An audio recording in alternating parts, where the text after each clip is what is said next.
just on YouTube and Google and all that stuff, and I'm realizing something very dramatic. There isn't a lot of content out there regarding this subject, and I'm a little confused, a little concerned. I don't know. You're just gonna hear me yak about this, and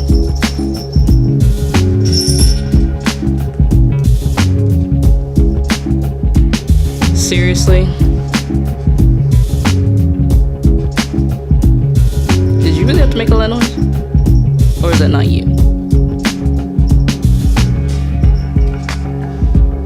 Cats.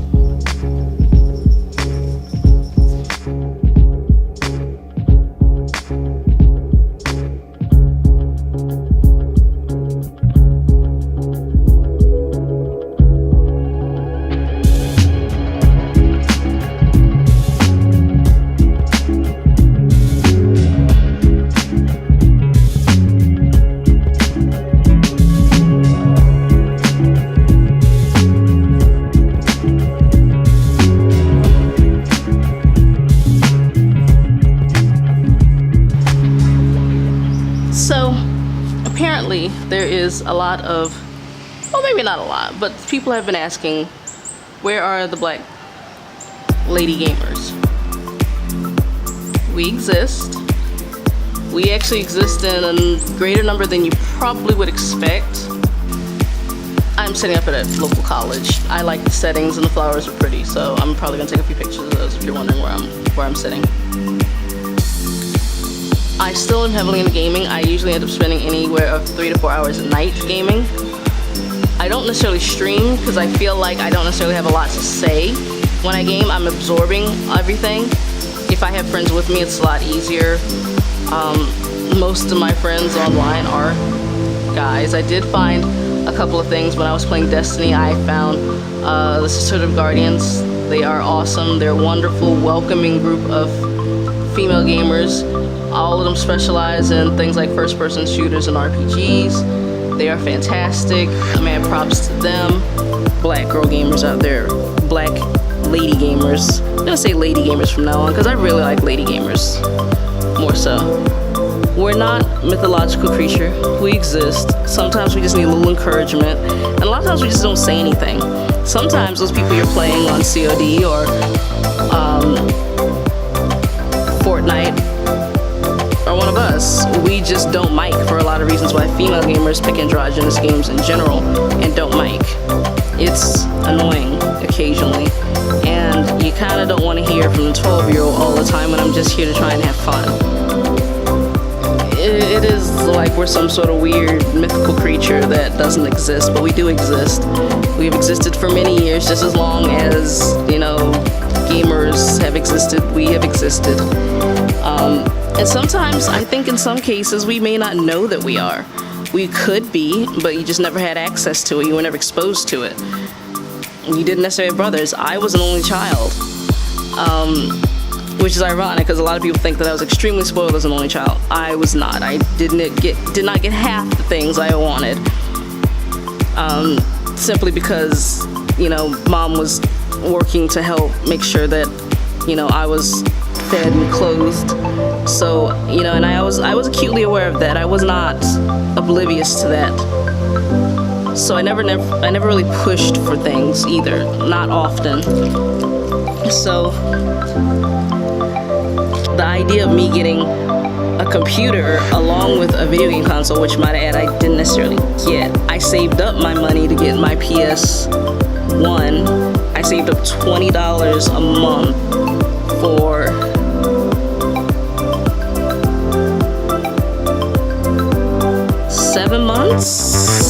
7-8 months to get my PS1.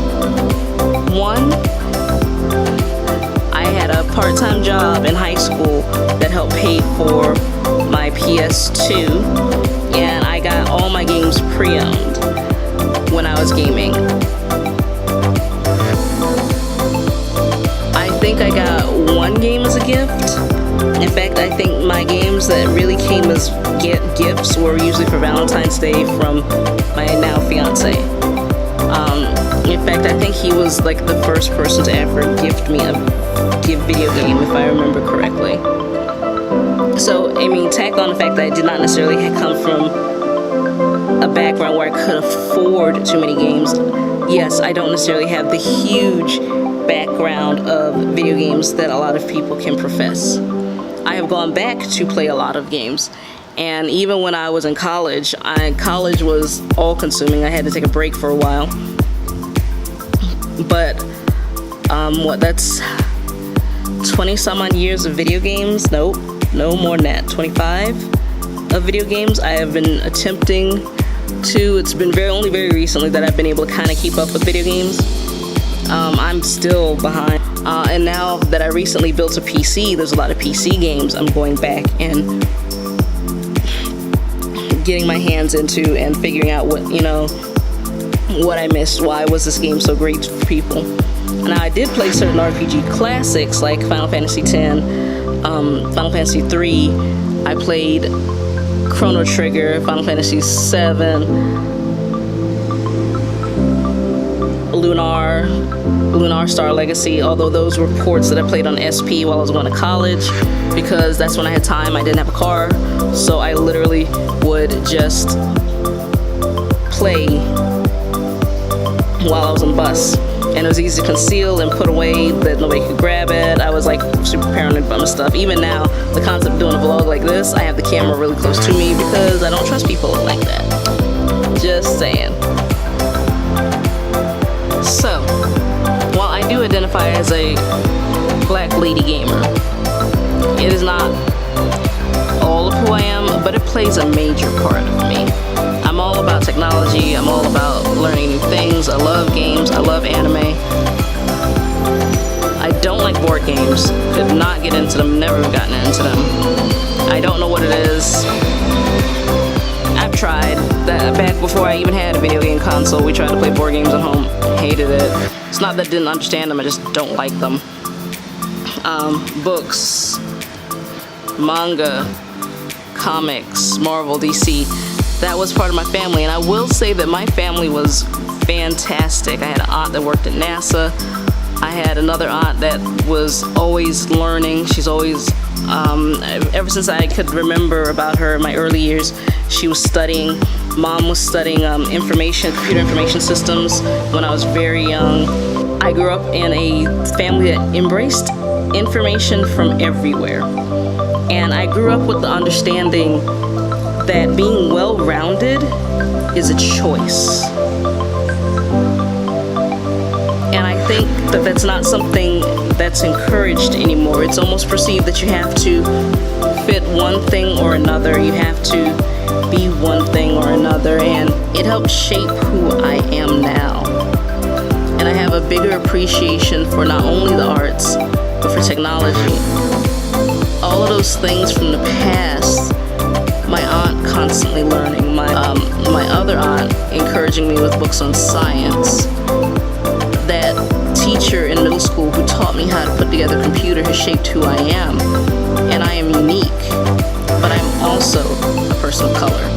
And I'm also well aware of the fact that I don't necessarily seem to be extremely well represented all the time.